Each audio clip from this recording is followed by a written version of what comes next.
ರಾಮಕೃಷ್ಣಂ ಜಗದ್ಗುರು ಪಾದಪದ್ಮೇ ತಯೋ ಶ್ರಿತ್ವಾ ಪ್ರಣಮಾಮಿ ಮುಹುರ್ಮುಹುಃ ರತ್ನಾಕರ ಧೌತಪದಾಂ ಹಿಮಾಲಯ ಕಿರೀಟಿನೀಂ ಬ್ರಹ್ಮರಾಜರ್ಷಿ ರತ್ನಾಢ್ಯಾಂ ವಂದೇ ಭಾರತ ಮಾತರಂ. ವೇದಿಕೆ ಮೇಲೆ ಆಸನರಾಗಿರುವ ಎಲ್ಲ ಆದರಣೀಯ ಹಿರಿಯರಿಗೆ ನಮಸ್ಕಾರ. ಈ ಕಾರ್ಯಕ್ರಮದಲ್ಲಿ ಉಪಸ್ಥಿತ ಎಲ್ಲ ಈ ಗ್ರಾಮಸ್ಥರಿಗೂ ಮತ್ತು ಸಜ್ಜನ ಬಂಧುಗಳಿಗೂ ಅತ್ಯಂತ ಪ್ರೀತಿಪೂರ್ವಕವಾದ ನಮಸ್ಕಾರ. ಒಂದು ಅರ್ಧ ಗಂಟೆ ಫ್ಯಾನ್ ಆಫ್ ಮಾಡ್ಬೋದಾ ನಿಮ್ಮ ಅನುಮತಿ ಪಡ್ಕೊಂಡು? ದಯವಿಟ್ಟು ಯಾರಾದರೂ ಮಾಡ್ತೀರಾ ಅದನ್ನು? ಕರ್ನಾಟಕದ ಎಕ್ಸ್ಟೆಂಡೆಡ್ ಪಾರ್ಟ್ ಇದ್ದಂತಿದೆ. ಕನ್ನಡದ ಈ ಸಂಸ್ಕೃತಿಯನ್ನು, ಈ ನೆಲದ ಸಂಸ್ಕೃತಿಯನ್ನು ಇಟ್ಕೊಂಡು ಕೂಡ ತಮಿಳುನಾಡಿನೊಂದಿಗೆ ಪ್ರೀತಿಯಿಂದ ಬದುಕಿರುವಂಥ ಎಲ್ಲ ಮನಸ್ಸುಗಳಿಗೆ ನಾನು ಮತ್ತೊಮ್ಮೆ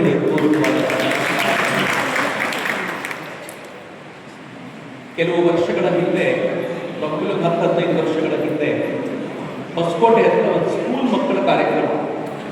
ನನಗೆ ಮಾತನಾಡಲಿಕ್ಕೆ ಅಂತ ಕರೆದ್ರೆ ಒಂದು ಸ್ವಲ್ಪ ದೊಡ್ಡವರು ಇರ್ತಾರೆ ಅಂದ್ಕೊಂಡೆ. ನೋಡಿದ್ರೆ ಸ್ಕೂಲ್ ಮಕ್ಕಳನ್ನು ಕೂರಿಸ್ಬಿಟ್ಟಿದ್ದಾರೆ. ಅದು ಏನು 4, 5, 6, 7ನೇ ಕ್ಲಾಸ್ ಮಕ್ಕಳನ್ನು ಮಾತಾಡಿ ಏನು ಮಾತಾಡ್ತಾರೆ. ಕ್ಲಾಸ್ ರೂಮ್ ಆಗಿದ್ದರಿಂದ ಒಂದು ಬೋರ್ಡು ಮತ್ತೊಂದು ಚಾಕ್ಪೀಸ್ ಇತ್ತು. ನನ್ನ ಕೈಯಲ್ಲಿ ಒಂದು ಚಾಕ್ಪೀಸ್ ತಗೊಂಡು ಈ ಹುಡುಗರನ್ನ ಸುಮ್ಮನೆ ಕೇಳಿದೆ, ಭಾರತ ಅಂದರೆ ನಿಮ್ಗೇನು ಅನ್ಸುತ್ತೆ ಹೇಳಿ, ನಾನು ಬೋರ್ಡ್ ಮೇಲೆ ಬರೀತೀನಿ. ನಾನು ತಾಯಿ ಭಾರತೀಯ ಭಕ್ತ, ಅವಳನ್ನ ಅತ್ಯಂತ ಹೃದಯದಿಂದ ಪ್ರೀತಿಸ್ತೀನಿ. ನಮ್ಮ ಸ್ಕೂಲ್ ಹುಡುಗರು ಏನಾದರೂ ಒಳ್ಳೇದು ಹೇಳ್ಬೋದು ಅಂತ ನಾನು ಚಾಕ್ಪೀಸ್ ತಗೊಂಡು ನಿಂತ್ಕೊಂಡೆ. ಹೇಳ್ತಾರೆ. ಒಬ್ಬ ಹುಡುಗ ಎದ್ದಿದ್ಕೊಂಡ, ನಾನು ಹೇಳ್ತೀನಿ ಸರ್. ಎದ್ದಿದ್ಕೊಂಡು ಹೇಳ್ದ, ಯಾವ ದೇಶದಲ್ಲಿ ರಸ್ತೆಗಳಿಗಿಂತ ಜಾಸ್ತಿ ಬಣ್ಣ ಇರುತ್ತೋ ಅದನ್ನು ರಸ್ತೆಗಳು ಇಲ್ಲ ಅಂತ ಬರದೆ. ಆಮೇಲೆ ನೆಕ್ಸ್ಟು ಕೇಳಿದೆ, ಮತ್ತೆ ಯಾರಾದ್ರೂ ಹೇಳ್ತೀರಾ ಅಂತ. ಅವನಿಗೆ ಪ್ರೇರಣೆ ಸಿಕ್ಬಿಟ್ಟಿದ್ದಲ್ಲ. ಇನ್ನೊಬ್ಬ ಹುಡುಗ ಎದ್ದಿದ್ದ, ಯಾವ ದೇಶದಲ್ಲಿ ನಲ್ಲಿ ಬಿಟ್ಟರೆ ಗಾಳಿಗಿಂತ ನೀರಿಗಿಂತ ಹೆಚ್ಚು ಗಾಳಿ ಬರುತ್ತೋ ಅದನ್ನು ಭಾರತ ಅನ್ಬೋದು ಅಂತ. ನನ್ನ ನಲ್ಲಿಯಲ್ಲಿ ನೀರಿಲ್ಲ ಅಂತ ಬರದೆ. ಒಂದೊಂದಾಗಿ ಹೇಳಲಿಕ್ಕೆ ಶುರು ಮಾಡಿದ್ರು. ಯಾವ ದೇಶದಲ್ಲಿ ಭ್ರಷ್ಟಾಚಾರ ಜಾಸ್ತಿ ಇದೆಯೋ, ಯಾವ ದೇಶದಲ್ಲಿ ಬಡತನ ಜಾಸ್ತಿ ಇದೆಯೋ, ಯಾವ ದೇಶದಲ್ಲಿ ಜಾತೀಯತೆ ಇದೆಯೋ, ಯಾವ ದೇಶದಲ್ಲಿ ಸ್ತ್ರೀಯರನ್ನು ಅತ್ಯಂತ ಕೆಟ್ಟದಾಗಿ ನಡೆಸ್ಕೊಳ್ಳಲಾಗುತ್ತೋ, ಒಂದು 33 ಐಟಮ್ ಬರೆಸಿದ್ರು. ಬೋರ್ಡ್ ತುಂಬು ನಿಲ್ಲಿಸಿದೆ. ನಾನು ಕೇಳಿದೆ, ಇನ್ನೂ ಏನಾದರೂ ಇದೆಯಾ ಅಂತಂದ್ರೆ ಅಳಿಸ್ಬಿಡಿ ಸರ್, ವಾಪಸ್ ಶುರು ಮಾಡಿ ಅಂತ ಹೇಳ್ತೀನಿ. ನಾನು ಬಹಳ ಬೇಜಾರಿಂದ ಅವ್ರನ್ನ ಕೇಳಿದೆ. 19 ವರ್ಷದ 15 ವರ್ಷ ಆಗಿರ್ಬೇಕು ಈ ಘಟನೆ ನಡೆದು. ನಾನು ಬಹಳ ಬೇಜಾರಿಂದ ಅವ್ರನ್ನ ಕೇಳಿದೆ, ಇಷ್ಟು ಬೈದ್ರಲ್ಲಪ್ಪ ಭಾರತದ ಬಗ್ಗೆ ಒಳ್ಳೇದೇನಾದ್ರೂ ಹೇಳಿ ನೋಡೋಣ. ಎಲ್ಲ ಸೈಲೆಂಟ್ ಆಗಿಬಿಟ್ಟು ಒಂದು ಕ್ಷಣ. ಒಬ್ಬ ಹುಡುಗ ಕೈ ಎತ್ತ. ನನ್ಗೆ ಬಹಳ ಖುಷಿ ಅನ್ನಿಸ್ತು. ನಾನು ಚಾಕ್ಪೀಸ್ ರೆಡಿ ಮಾಡಿಕೊಂಡೆ. ಏನು ಅಂತ ಕೇಳಿದ್ರೆ, ಭಾರತದ ಸಂಸ್ಕೃತಿ ಅತ್ಯಂತ ಶ್ರೇಷ್ಠವಾದದ್ದು. ನನಗೂ ಹೀಗೆ ಚಪ್ಪಾಳೆ ಹೊಡಿಬೇಕು ಅನ್ನಿಸ್ತು. ಸ್ವಲ್ಪ ಡೌಟ್ ಬಂತು. ನಾನು ಕೇಳಿದೆ, ಸಂಸ್ಕೃತಿ ಅಂದ್ರೆ ಏನೋ? ಅವನೇನಂತ ಗೊತ್ತ? ನನಗೂ ಗೊತ್ತಿಲ್ಲ ಸರ್, ಎಲ್ಲರೂ ಹೇಳ್ತಾರೆ, ನಾನು ಹೇಳಿದ್ದೀನಿ ಮಾಡ್ತೀನಿ ಅಂತ. ಒಂದು 2-3 ಸಂಗತಿಗಳು ಹೇಳೋದಕ್ಕೆ ಸೈಲೆಂಟ್ ಆಗಿರ್ತಿಲ್ಲ. ಅವ್ರ ಹತ್ರ ಏನೂ ಇಲ್ಲವೇ ಇಲ್ಲ ಪಾಯಿಂಟ್. ಭಾರತ ಅಂತಂದ್ರೆ ಕೆಟ್ಟ ರಸ್ತೆಗಳು, ಭಾರತ ಅಂತಂದ್ರೆ ನೀರಿಲ್ಲ, ಭಾರತ ಅಂದ್ರೆ ಬಡತನ, ಭಾರತ ಅಂತಂದ್ರೆ ದಾರಿದ್ರ್ಯ, ಭಾರತ ಅಂತಂದ್ರೆ ಅನಕ್ಷರತೆ, ಭಾರತ ಅಂತಂದ್ರೆ ಕೆಲಸಕ್ಕೆ ಬಾರದ ಜನ, ಭಾರತ ಅಂದ್ರೆ ಹಾವಾಡಿಗರು, ಭಾರತ ಅಂತಂದ್ರೆ ಅವರು ಮೂಢನಂಬಿಕೆಗಳನ್ನು ನಂಬುವಂಥವ್ರು, ಭಾರತ ಅಂತಂದ್ರೆ ಅನಾಗರಿಕರು. ಎಷ್ಟನ್ನ 1000 ವರ್ಷಗಳಿಂದ ನಮ್ಮ ತಲೆಯಲ್ಲಿ ತುಂಬಿದ್ರು, ಸ್ವಾತಂತ್ರ್ಯ ಒಂದು 70 ವರ್ಷ ಆದ್ರೂ ಅದನ್ನು ತೆಕ್ಕೊಳ್ಳಕ್ಕಾಗಿರಲಿಲ್ಲ. ಇವತ್ತು ಮನೆಯದ್ದು ಅದೇ ಸ್ಕೂಲಿಗೆ ಹೋಗಿ ಭಾರತ ಅಂದ್ರೆ ನಿಮ್ಗೆ ಏನನ್ಸುತ್ತೆ ಅಂತ ಕೇಳಿದ್ರೆ, ಇರಾನ್ ಯುದ್ಧ ಆದ್ರೆ, ಇರಾನ್ ಇಸ್ರೇಲ್ ಯುದ್ಧ ಆದ್ರೆ ನಿಲ್ಲಿಸಬಲ್ಲ ರಾಷ್ಟ್ರ ಭಾರತ. ಇವತ್ತೇನಾದ್ರೂ ಭಾರತ ಅಂದ್ರೆ ಏನು ಅಂತ ಕೇಳಿದ್ರೆ, ಮೊದಲೆಲ್ಲ ಪಾಕಿಸ್ತಾನದಿಂದ ಟೆರರಿಸ್ಟ್ಗಳು ಒಳಗೆ ಬಂದು ನಮ್ಮನ್ನು ಹೊಡೆದೋಗ್ತಾ ಇದ್ರು. ಇವತ್ತು ಭಾರತದ ಸೈನಿಕರು ಪಾಕಿಸ್ತಾನ ಒಳಗೆ ಹೋಗಿ ಟೆರರಿಸ್ಟ್ಗಳನ್ನು ಹುಡುಕಿ ಹೊಡಿತಾರೆ. ಅದು ಭಾರತ. ನನ್ನ ಕಾಲದಲ್ಲಿ ನಮಗೆ ಟ್ರೈನು ಕರೆಕ್ಟಾಗಿ 12 ಗಂಟೆಗೆ ಬರೋ ಟ್ರೈನ್ 12 ಗಂಟೆಗೆ ಬಂತು ಅಂತಂದ್ರೆ ಡೌಟ್ ಆಗ್ತಾ ಇತ್ತು, ಇದು ಇವತ್ತಿದ್ದೇನೋ ನಿನ್ನೆ ಟ್ರೈನು ಅಂತ. ಆದ್ರೆ ಇವತ್ತು ಏನು ಅದ್ಭುತವಾಗಿದೆ ಅಂತಂದ್ರೆ, ಟ್ರೈನ್ ಟೈಮಿಂಗ್ ಕರೆಕ್ಟ್ ಆಗಿರುತ್ತೆ. ನಾವು ವಿಶ್ವಾಸ ಇಟ್ಟು ಹೋಗ್ಬೋದು, ಕರೆಕ್ಟ್ ಟೈಮಲ್ಲಿ ಹೋಗುತ್ತೆ ಅಂತ. ಮತ್ತು ಕ್ಲೀನ್ ಆಗಿರುವಂತ ಟ್ರೈನು, ನೀಟ್ ಆಗಿರುವಂತ ಟ್ರೈನು, ಇವೆಲ್ಲ ನೋಡುವಾಗ ಅನ್ಸುತ್ತೆ ಇದೇ ಭಾರತನ. ಒಂದ್ ಕಾಲದಲ್ಲಿತ್ತು ಭಾರತದಲ್ಲಿ ಹೆಣ್ಮಕ್ಕಳ ರೇಪ್ ಜಾಸ್ತಿ ಆಗತ್ತೆ ಅಂತಿತ್ತು. ಇವತ್ತು ಈ ದೇಶದ ಫೈನಾನ್ಸ್ ಮಿನಿಸ್ಟರ್ ಹೆಣ್ಣು. ಯಾವ ಭಾರತ ಯಾವ ಹಂತದಲ್ಲಿ ಅಂತಂದ್ರೆ, ಈ ದೇಶದ ಕುರಿತಂತೆ ಮಾತನಾಡುವಾಗ ನಾವಲ್ಲ, ಜಗತ್ತಿನ ಜನ ಒಳ್ಳೆಯದನ್ನ ಮಾತನಾಡುವ ಮಟ್ಟಿಗೆ ಭಾರತ ಇವತ್ತು ಹೋಗಿದೆ. ಬಡರಾಷ್ಟ್ರ ಭಾರತ, ಬಡರಾಷ್ಟ್ರ ಭಾರತ ಅಂತ ಇದ್ದ ಹಣೆಪಟ್ಟಿ ಕಳಚಿ ಹೋಗಿ ಜಗತ್ತಿನ 4ನೇ ಶ್ರೀಮಂತ ರಾಷ್ಟ್ರ ಭಾರತ ಅಂತ ಇವತ್ತು ಹೇಳ್ಬೋದಾಗಿರುವಂತ ಸ್ಟೇಟ್ ನಿರ್ಮಾಣ ಆಗಿದೆಯಲ್ಲ, ಹೇಗೆ ನಿರ್ಮಾಣ ಆಯಿತು ಅಂತ ಯೋಚನೆ ಮಾಡ್ಬೇಕಲ್ಲ. ಮಿತ್ರ, ಈ ದೇಶದ ಇತಿಹಾಸ ಇದೆಯಲ್ಲ, ನಾನು ಸ್ವಲ್ಪ ಸಮಯ ತಗೊಳ್ತೀನಿ, ಒಂದು ಸ್ವಲ್ಪ ಹೊತ್ತು ನಿಮ್ಮ ಜೊತೆ ಮಾತನಾಡೋಣ ಅಂತ ಅಷ್ಟೇ. ಮೊದಲನೇ ಬಾರಿ ಬಂದಿದ್ದೀನಿ, ಸಿಕ್ಕಿರೋ ಚಾನ್ಸ್ ಯಾಕೆ ಬಿಡ್ಲಿ ಅಂತ. ಭಾರತದ ಇತಿಹಾಸ ಅತ್ಯಂತ ಆಳವಾದ. ನನಗೆ ಈ ಫೀಲ್ಡ್ ಅಲ್ಲಿ ಒಬ್ಬರು ಗುರುಗಳಿದ್ದಾರೆ, ವಿದ್ಯಾನಂದ ಶೆಣೈ ಅಂತ. ಅವರೊಂದ್ಸಲ ಮಾತನಾಡ್ತಾ, ಸಂಘದ ಪ್ರಚಾರಕರು ಒಂದ್ಸಲ ಮಾತನಾಡ್ತಾ ತಮಾಷೆ ಮಾಡ್ತಾ ಹೇಳಿದ್ರು, ಏ ಚಕ್ರವರ್ತಿ, ಹಿಸ್ಟ್ರಿ ಪುಸ್ತಕ, ವರ್ಲ್ಡ್ ಹಿಸ್ಟ್ರಿ ಅನ್ನೋ ಪುಸ್ತಕ ತಗೋ, ಅದು ನೋಡು, ಅದರ ಮೊದಲನೇ ಪೇಜು ಭಾರತ ಅಂತಾನೆ ಇರಬೇಕು. ಇಲ್ಲದೆ ಹೋದ್ರೆ ಯಾರು ಬರೆದಿದ್ದಾನೋ ಅವನು ಭಾರತ ದ್ವೇಷಿಯಾಗಿರೋದ್ರಿಂದ ಬೇಕಂತ ಬಿಟ್ಟಿರ್ಬೇಕು, ಅಥವಾ ಪುಸ್ತಕದ ಮೊದಲನೇ ಪೇಜ್ ಹರಿದೋಗ್ಬಿಟ್ಟಿರ್ಬೇಕು ಅಂತ. ಇಲ್ಲದೆ ಹೋದ್ರೆ ಭಾರತ ಅಂತ ಇಲ್ಲದೆ ಇರ್ಲಿಕ್ಕೆ ಸಾಧ್ಯನೇ ಇಲ್ಲ. ಜಗತ್ತಿನ ಅತ್ಯಂತ ಪ್ರಾಚೀನ ನಾಗರಿಕತೆ ಸಂಸ್ಕೃತಿ ನಮ್ದು. ನಾವು ಹುಟ್ಟಿದಾಗ ಜಗತ್ತಿನಲ್ಲಿ ಬೇರೆ ಸಂಸ್ಕೃತಿಗಳು ಹುಟ್ಟಿರಲಿಲ್ಲ. ಸ್ವಾಮಿ ವಿವೇಕಾನಂದರ ಹೆಸರನ್ನು ಸ್ಕೂಲ್ನವರು ಇಲ್ಲಿ ಗೊತ್ತಿದ್ದಾರೆ. ಸ್ವಾಮಿ ವಿವೇಕಾನಂದರು ಅಮೆರಿಕ, ಯುರೋಪ್ನಲ್ಲಿ ತಿರುಗಾಡುವಾಗ ಬುದ್ಧನ ಬಗ್ಗೆ ಸಿಕ್ಕಾಪಟ್ಟೆ ಮಾತನಾಡೋದು. ಬುದ್ಧ ಹಿಂಗಿದ್ದ, ಬುದ್ಧ ಹಂಗಿದ್ದ, ಬುದ್ಧ ಅದು ಮಾಡ್ದ, ಬುದ್ಧ ಇದು ಮಾಡ್ದ. ಈ ಯುರೋಪಿನರಿಗೆ ತಲೆ ಕಡಿದು, ನಾವು ಜಗತ್ತಿನ ಬುದ್ಧಿವಂತರು, ನಮಗಿಂತ ಬುದ್ಧಿವಂತ ಬುದ್ಧ ಒಬ್ಬ ಇದ್ದ ಅಂತ ಈ ಮನುಷ್ಯ ಹೇಳ್ತಾರಲ್ಲ ಅಂದ್ಬಿಟ್ಟು ಒಬ್ಬ ಎದ್ದಿದ್ಕೊಂಡು ಪ್ರಶ್ನೆ ಕೇಳಿದ, ರೀ ಸ್ವಾಮಿಗಳೇ, ನಿಮ್ ಬುದ್ಧ ಅಷ್ಟು ಬುದ್ಧಿವಂತನಾಗಿದ್ರೆ ಭಾರತದಲ್ಲೇ ಯಾಕಿದ್ದ, ಯುರೋಪಿಗೆ ಯಾಕೆ ಬರಲಿಲ್ಲ ಅಂತ ಪ್ರಶ್ನೆ ಕೇಳಿದ. ಎಷ್ಟು ಚೆನ್ನಾಗಿದೆ ನೋಡಿ. ಬುದ್ಧ ಬುದ್ಧಿವಂತನಾಗಿದ್ರೆ ಯುರೋಪಿಗೆ ಬರಬೇಕಿತ್ತು, ಬುದ್ಧಿವಂತನಿರೋದು ಇಲ್ಲಿ, ಅದು ಬಿಟ್ಟು ಭಾರತದಲ್ಲೇ ಯಾಕಿದ್ದ ಅಂತ ಕೇಳಿದ್ರೆ ಸ್ವಾಮಿ ವಿವೇಕಾನಂದ ಏನು ಉತ್ತರ ಕೊಟ್ಟರು ಗೊತ್ತಾ? ನಮ್ಮ ಬುದ್ಧ ಭಾರತದಲ್ಲಿ ತಿರುಗಾಡ್ತಾ ಇರುವಾಗ ನಿಮ್ಮ ದೇಶದ ಜನ ಮರದ ಮೇಲೆ ಮಂಗಗಳಾಗಿ ಕೂತಿದ್ರು. ಬುದ್ಧ ಮನುಷ್ಯರಿಗೋಸ್ಕರ ಬಂದಿದ್ದ, ಮಂಗಗಳಿಗೋಸ್ಕರ ಅಲ್ಲ, ಅದಕ್ಕೋಸ್ಕರ ಆಗಲಿಲ್ಲ ಅಂತ ವಿವೇಕಾನಂದ. ಇದು ಸ್ವಾಮಿ ವಿವೇಕಾನಂದರ ಶೈಲಿ. ಆದರೆ ಸತ್ಯ ಕೂಡ. ನಾವು ಎಷ್ಟು ಹಳಬರು ಅಂತಂದ್ರೆ, ಇವತ್ತು ಇಸ್ಲಾಂ ಮಾತನಾಡುತ್ತಲ್ಲ, ತಮಿಳುನಾಡಲ್ಲಿ ಒಂದು ಕೇಸ್ ಆಯ್ತು, ಈ ವಕ್ಫ್ ಆಸ್ತಿಯನ್ನ ಕಬಳಿಸುವಂಥದ್ದು. ತಮಿಳುನಾಡಿನ ಒಂದು ಹಳ್ಳಿಯಲ್ಲಿ ಇಡೀ ಹಳ್ಳಿ ವಕ್ಫ್ಗೆ ಸೇರಿದ ಆಸ್ತಿ ಅಂತ ವಕ್ಫ್ನ ಅನೌನ್ಸ್ ಮಾಡಿದ್ರು. ಇಡೀ ಹಳ್ಳಿ, ಆ ಹಳ್ಳಿಯೊಳಗೆ ಒಂದು ದೇವಸ್ಥಾನ ಇತ್ತು. ಆ ದೇವಸ್ಥಾನ 1500 ವರ್ಷಗಳಷ್ಟು ಹಳೆಯ ದೇವಸ್ಥಾನ, ಅದರ ರೆಕಾರ್ಡ್ ಪ್ರಕಾರ. ಆಮೇಲೆ ಯಾರೋ ಕೇಳಿದ್ರು, ಅಲ್ಲಪ್ಪ ವಕ್ಫ್ ಆಸ್ತಿ ಈ ಹಳ್ಳಿ ಅಂತ ನೀವು ಹೇಳ್ತೀರಾ, ಈ ದೇವಸ್ಥಾನ ಕಟ್ಟಿ 1500 ವರ್ಷ ಆಗಿದೆ.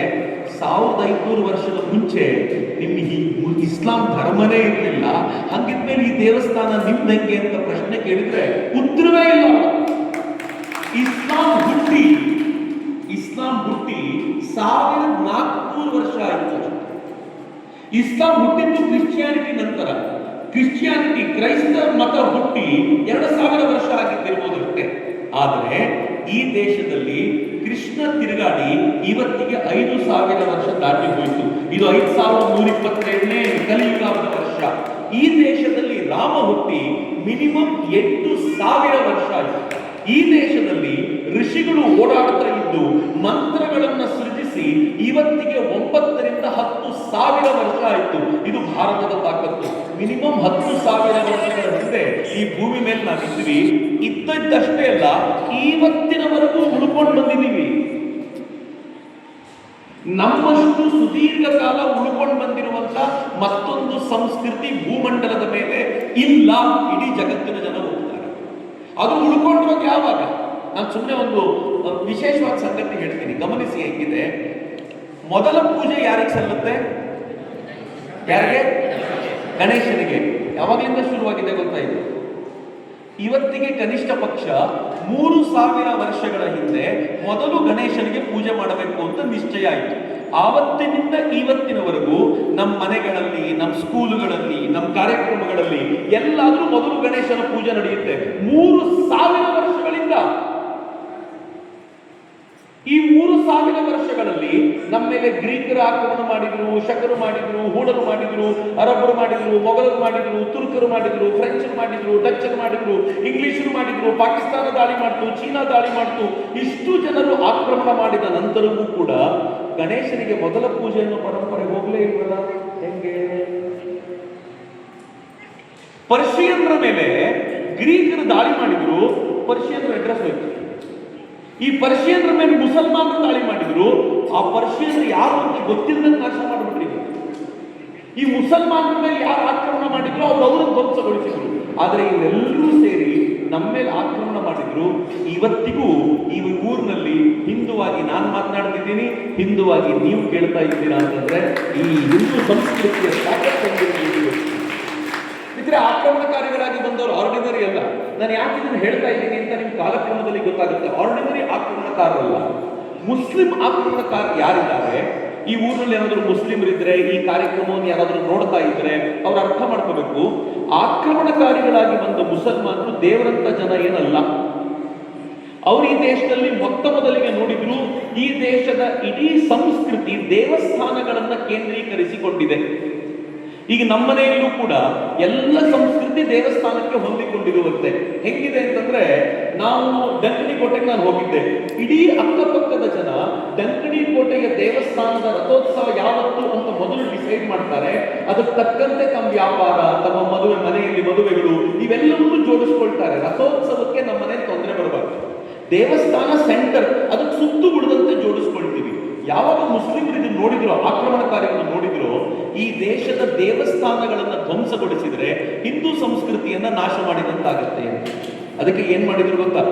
ಆಕ್ರಮಣಕಾರಿಗಳಾಗಿ ಬಂದ ಪ್ರತಿಯೊಬ್ಬರೂ ಕೂಡ ದೇವಸ್ಥಾನಗಳನ್ನು ನಾಶ ಮಾಡಿ ಅಲ್ಲಿನ ಮೂರ್ತಿಗಳನ್ನು ಧ್ವಂಸಗೊಳಿಸಿ ಬುತ್ ಶಿಕನ್ ಅನ್ನುವಂತ ಹೆಸರು ಪಡೆದು ಯಾವ್ಯಾವ ನಾಶ ಮಾಡಿತ್ತು. ರಾಮ ಮಂದಿರ ಹೋಯ್ತು, ಕಾಶಿಯ ವಿಶ್ವನಾಥ ಮಂದಿರ ಹೋಯ್ತು, ಸೋಮನಾಥದ ಜ್ಯೋತಿರ್ಲಿಂಗ ಹೋಯ್ತು, ಮಥುರಾ ಮಂದಿರ ಹೋಯ್ತು. ಈ ದೇಶದಲ್ಲಿ ಹೆಚ್ಚು ಕಡಿಮೆ 40,000 ಮಂದಿರಗಳನ್ನು ಧ್ವಂಸಗೊಳಿಸಿ ಈ ದೇಶವನ್ನ ನಮ್ಮ ತೆಕ್ಕೆಗೆ ತೆಗೆದುಕೊಳ್ತೀವಿ ಅಂತಂದ್ರು. ಆದ್ರೆ ಅವರಿಗೆ ಗೊತ್ತಿರಲಿಲ್ಲ ಈ ದೇಶದ ದಾರ್ಶನಿಕರು ಹೆಂಗಿದ್ರು ಅಂತಂದ್ರೆ, ನಮ್ಮ ಬಸವಣ್ಣ ಹೇಳಿದ, ಉಳ್ಳವರು ಶಿವಾಲಯವ ಮಾಡುವರಯ್ಯ, ನಾನೇನ ಮಾಡಲಿ ಬಡವನಯ್ಯ, ಎನ್ನ ಕಾಲೇ ಕಬ್ಬ, ದೇಹವೇ ದೇಗುಲ, ಶಿರವೇ ಹೊನ್ನ ಕಳಸವಯ್ಯ, ಸ್ಥಾವರ ಕಳಿ ಉಂಟು, ಜಂಗಮ ಕಳಿ ಉಂಟೆ ಕೂಡಲ ಸಂಗಮ ದೇವ. ಲೇ, ನೀನ್ ಮಂದಿರ ಒಡೆದು ಹಾಕಿರ್ಬೋದು ಕಣ, ನೀನ್ ಮೂರ್ತಿ ಒಡೆದಿರ್ಬೋದು ಕಣ. ನನ್ನ ಅಷ್ಟು ದೇವಸ್ಥಾನಗಳು ಧ್ವಂಸಗೊಂಡ ನಂತರವೂ ಕೂಡ ಹಿಂದೂ ಸಂಸ್ಕೃತಿಯ ಬುಡವನ್ನ ಅಲುಗಾಡಿಸ್ಲಿಕ್ಕೆ ಸಾಧ್ಯವಾಗಲಿಲ್ಲ. ಇದು ತಾಕತ್ತು ಹಿಂದೂ ಧರ್ಮದ್ದು. ಆದರೆ ಇಷ್ಟೇ ಅಲ್ಲ, ಆಕ್ರಮಣಕಾರಿ ಮುಸಲ್ಮಾನರು ನೋಡಿದ್ರು, ಈ ದೇಶದಲ್ಲಿ ದೇವಸ್ಥಾನಗಳನ್ನು ಧ್ವಂಸಗೊಳಿಸಿದ ನಂತರ ಎರಡನೇ ಶಕ್ತಿ ಇರೋದು ತಾಯಂದ್ರ ಕೈಯಲ್ಲಿ. ಇವತ್ತು ಈ ಕಾರ್ಯಕ್ರಮದಲ್ಲಿ ತಾಯಂದ್ರಿಲ್ಲ. ನನ್ಗನ್ಸುತ್ತೆ ನಾವು ಪ್ರೋಗ್ರಾಮ್ ಮಾಡಿದ್ರೆ ಹೆಂಗಿರ್ಬೇಕು ಗೊತ್ತಾ? 50% ಹೆಣ್ಮಕ್ಳೇ ಇರ್ಬೇಕು. 50% ಹೆಣ್ಮಕ್ಳು ಇಲ್ಲದೆ ಹೋದ್ರೆ ಆ ಪ್ರೋಗ್ರಾಮ್ ಆಗಲ್ಲ ರೀ. ನೀವೆಷ್ಟೇ ಎಲೆಕ್ಷನ್ನು ಪೊಲಿಟಿಕ್ಸು ಅಂತ ಮಾತಾಡಿ, ಫೈನಲಿ ವೋಟ್ ಯಾರಿಗೆ ಹೋಗ್ಬೇಕು ಅಂತ ಡಿಸೈಡ್ ಮಾಡೋದು ಹೆಣ್ಮಕ್ಳೇ. ಸಿಲಿಂಡರ್ ಕೊಟ್ರೆ ವೋಟ್ ಹಾಕೋದು ಹೆಣ್ಮಕ್ಳೇ, ಕರೆಂಟ್ ಫ್ರೀ ಕೊಟ್ರೆ ವೋಟ್ ಹಾಕೋದು ಹೆಣ್ಮಕ್ಳೇ. ನೀವು ಅವರನ್ನ ರಾಷ್ಟ್ರೀಯತೆಯ ಜಾಗೃತಿ ಮೂಡಿಸ್ಲಿಲ್ಲ ಅಂತಂದ್ರೆ ಅವರೊಳಗೆ 100% ಅವರು ಸರಿಯಾಗಿ ವೋಟ್ ಮಾಡ್ಲಿಕ್ಕೆ ಆಗೋದಿಲ್ಲ. ಆದರೆ ನಾವೇನ್ ಮಾಡ್ತೀವಿ, ನಿಂಗೇನ್ ಗೊತ್ತಾಗುತ್ತೆ ಬಿಡು ಅಂತ ಪಕ್ಕದ ಕೂರಿಸಿ ಬಂದ್ಬಿಡ್ತೀವಿ. ಇದನ್ನ ಗಮನಿಸಿದ್ದು ಮುಸ್ಲಿಮರು. ಅವ್ರು ಏನ್ ಮಾಡಿದ್ರು ಗೊತ್ತಾ? ಅವ್ರು ಈ ದೇಶದ ಹೆಣ್ಣು ಮಕ್ಕಳನ್ನ ತಾವು ಭೋಗಿಸಿದ್ದಲ್ಲದೆ, ಅತ್ಯಾಚಾರ ಮಾಡಿದ್ದಲ್ಲದೆ, ಆ ಹೆಣ್ಣು ಮಕ್ಕಳನ್ನ ತಮ್ಮ ದೇಶಕ್ಕೆ ತಗೊಂಡೋಗಿ ಮಾರಾಟ ಮಾಡಿದ್ರು. ಅರಬ್ಬರ ಸಂತೆಗಳಲ್ಲಿ ಭಾರತೀಯ ಹೆಣ್ಣು ಮಕ್ಕಳ ಮಾರಾಟ ಆಯಿತು. ನಾನು ಇತಿಹಾಸದ ಪುಸ್ತಕಗಳನ್ನು ಓದಿದ್ದೀನಿ. ಓದುವಾಗ ಕಣ್ಣಲ್ಲಿ ನೀರೆಲ್ಲ ರಕ್ತ ಬರುತ್ತೆ. ಅರಬ್ಬರ ಸಂತೆಗಳಲ್ಲಿ ಭಾರತೀಯ ಹೆಣ್ಣು ಮಕ್ಕಳ ಮಾರಾಟ ದೊಡ್ಡ ಮೊತ್ತಕ್ಕೆ ಆಗ್ತಿತ್ತು. ಆದರೆ ಸಂಖ್ಯೆ ಜಾಸ್ತಿ ಆದಾಗ ಕೊಂಡುಕೊಳ್ಳೋರು ಇಲ್ಲ ಯಾರು. ಏನ್ ಮಾಡ್ತಿದ್ರಂತೆ ಗೊತ್ತಾ? ನಮ್ಮ ಹೆಣ್ಣು ಮಕ್ಕಳ ಬಟ್ಟೆಯನ್ನು ಬಿಚ್ಚಿ ನಗ್ನವಾಗಿ ನಿಲ್ಲಿಸಿ ಅವರ ಮರ್ಮಾಂಗಗಳನ್ನು ಎಲ್ಲರೂ ಮುಟ್ಟಿ ನೋಡಿ ಯಾವ ಹೆಣ್ಣು ತನಗೆ ಬೇಕು ಅಂತ ಆಯ್ಕೆ ಮಾಡ್ಕೊಂಡು ಹೋಗ್ತಾ ಇದ್ರು ಅಂತ ಇತಿಹಾಸಕಾರರು ಹೇಳ್ತಾರೆ. ಅದಕ್ಕೆ ವಿಲ್ ಡ್ಯೂರೆಂಟ್ ಹೇಳ್ತಾನೆ, ಜಗತ್ತಿನ ಇತಿಹಾಸದಲ್ಲಿ ಅತ್ಯಂತ ರಕ್ತ ಸಿಕ್ತ ಕ್ರೌರ್ಯ ಭರಿತ ಇತಿಹಾಸ ಅಂತ ಯಾವುದಾದ್ರೂ ಇದ್ರೆ ಅದು ಹಿಂದೂಗಳ ಮೇಲಿನ ಮುಸಲ್ಮಾನರ ಆಕ್ರಮಣ. ಅಷ್ಟು ಕ್ರೌರ್ಯ ಭರಿತ ಇತಿಹಾಸ. ಈ ಕ್ರೌರ್ಯವನ್ನು ನಾವು ಯಾರೂ ಎದುರಿಸ್ಲಿಕ್ಕೆ ಸಾಧ್ಯ ಇರಲಿಲ್ಲ. ಅಕಸ್ಮಾತ್ ಈ ಕ್ರೌರ್ಯ ಹಾಗೆ ಉಳಿದು ಹೋಗಿದ್ದಿದ್ರೆ ನಾನು ನೀವು ಇವತ್ತು ಈ ಊರಲ್ಲಿ ಇರ್ಲಿಕ್ಕೆ ಸಾಧ್ಯ ಇರಲಿಲ್ಲ. ಈ ದೇಶದ ಒಬ್ಬರಾದ್ಮೇಲೆ ಒಬ್ಬರು ವೀರರು ಹೆಂಗೆ ಎದ್ದು ಬಂದರು ಅಂತಂದರೆ, ಒಬ್ಬೊಬ್ಬ ಮುಸಲ್ಮಾನ ಆಕ್ರಮಣಕಾರಿಯ ಕಾಲು ಮುರಿದು ಅವನ್ನು ಓಡಿಸ್ಲಿಕ್ಕೆ ಶುರು ಮಾಡಿದ ನಂತರ ಈ ದೇಶ ವಾಪಸ್ ಹಿಂದೂ ರಾಷ್ಟ್ರವಾಗಿ ಉಳಿಲಿಕ್ಕೆ ಸಾಧ್ಯವಾಯಿತು. ಎಂತೆಂಥವ್ರು ಹೋರಾಟ ಮಾಡಿದರು. ಶಿವಾಜಿ ಮಹಾರಾಜರು ನಮಗೆಲ್ಲ ಗೊತ್ತಿರುವಂಥ ಹೆಸರು. ದಕ್ಷಿಣದಲ್ಲಿ ಶಿವಾಜಿ ಮಹಾರಾಜರನ್ನ ಅವರು ಉತ್ತರದವರು ಅಂತ ಕರೆದು ಸೆಪರೇಟ್ ಮಾಡಿಬಿಟ್ಟಿದ್ದಾರೆ. ಆದರೆ ಶಿವಾಜಿ ಮಹಾರಾಜರು ಮಹಾರಾಷ್ಟ್ರದವರಲ್ಲ. ಶಿವಾಜಿ ಮಹಾರಾಜರು ಭಾರತಕ್ಕೆ ಸೇರಿದ ಹಿಂದೂ ವೀರ ಅನ್ನೋದನ್ನು ಮರಿಬೇಡಿ ಮಿತ್ರರೇ. ಶಿವಾಜಿ ಮಹಾರಾಜರದ್ದು ಒಂದು ಮಾತಿದೆ, ಅವ್ರ ಕುರಿತಂತೆ ಒಂದು ಮಾತು ಹೇಳ್ತಾರೆ, ನೀವು ನೆನ್ಪಿಟ್ಕೊಳ್ಳಿ, ಇಲ್ಲಾಂದ್ರೆ ನಿಮ್ಮ ಮಕ್ಕಳಿಗೆ ಟ್ರಾನ್ಸ್ಫರ್ ಮಾಡಿ ಇದನ್ನ. ಏನು ಹೇಳ್ತಾರೆ ಗೊತ್ತಾ? ಕಾಶಿ ಕಿ ಕಳಾ ಜಾತಿ ಮಥುರಾ ಮಸ್ಜಿದ್ ಹೋತಿ, ಶಿವಾಜಿ ನ ಹೋತೆ ತೋ ಸುನ್ನತ್ ಹೋತಿ ಸಬ್ಕಿ.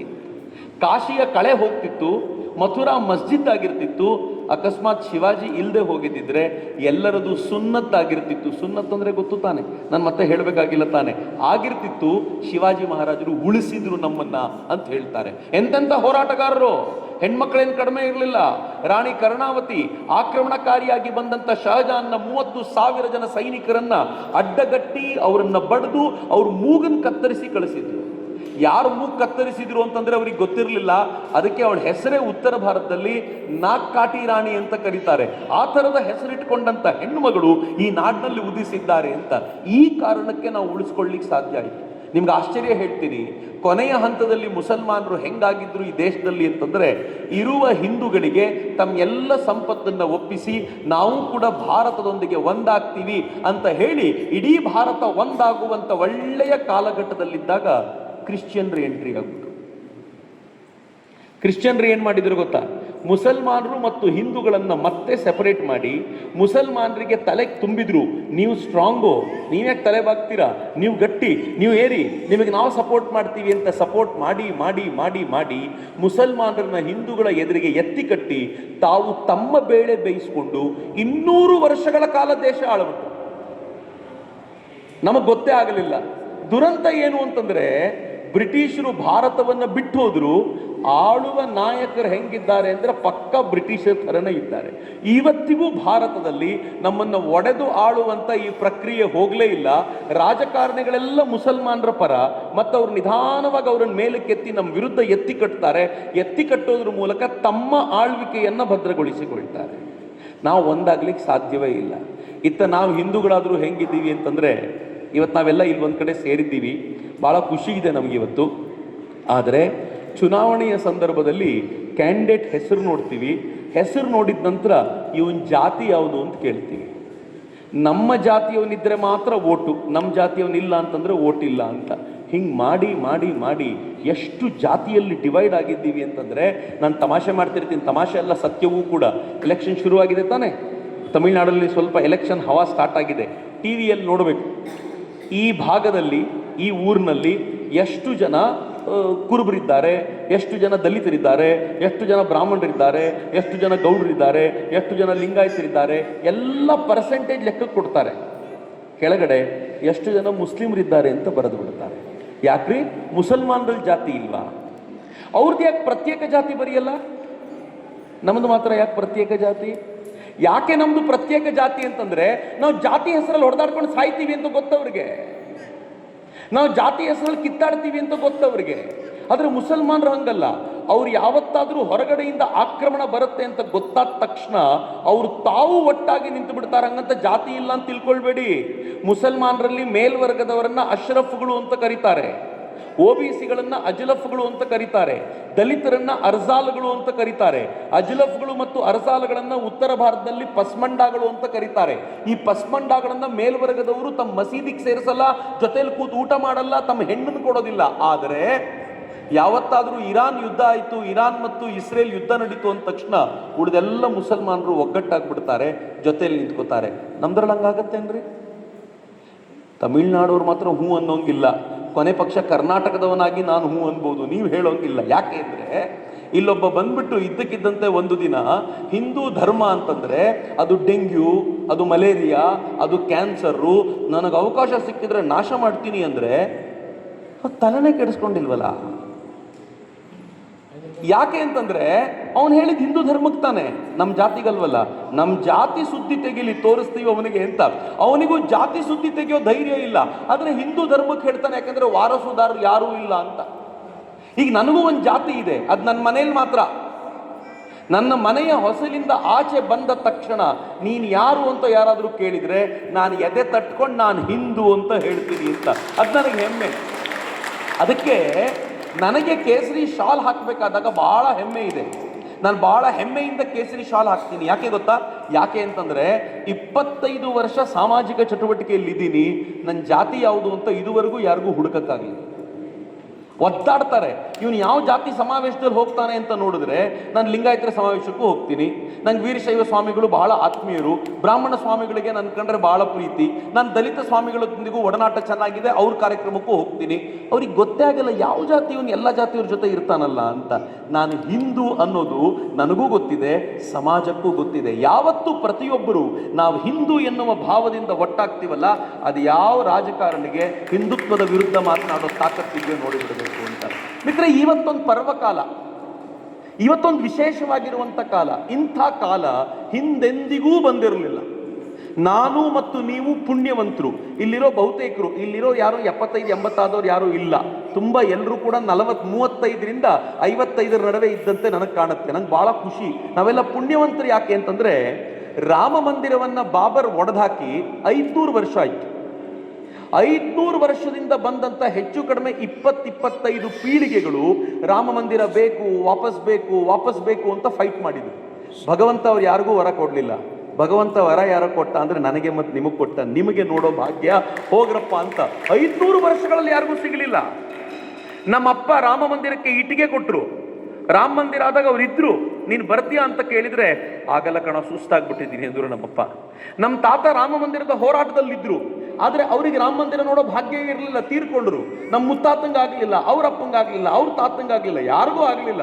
ರಾಮ ಆಯ್ಕೆ ಮಾಡಿದ್ದು ನನ್ನನ್ನು ಮತ್ತು ನಿಮ್ಮನ್ನು. ಎಸ್, ನಿಮ್ಮ ಕಾಲಘಟ್ಟದಲ್ಲಿ ಬಂದು ಕೂತ್ಕೋತೀನಿ ನೋಡಿ ನೀವು ಅಂತ. ಪುಣ್ಯ ನಮ್ಮದು. ಕಾಶಿಯ ವಿಶ್ವನಾಥ ಹೆಂಗಿತ್ತು? ಚಿಕ್ಕದಾಗಿತ್ತು, ಭವ್ಯವಾಗಿರುವಂಥ ಕಾರಿಡಾರ್ ಆಯಿತು.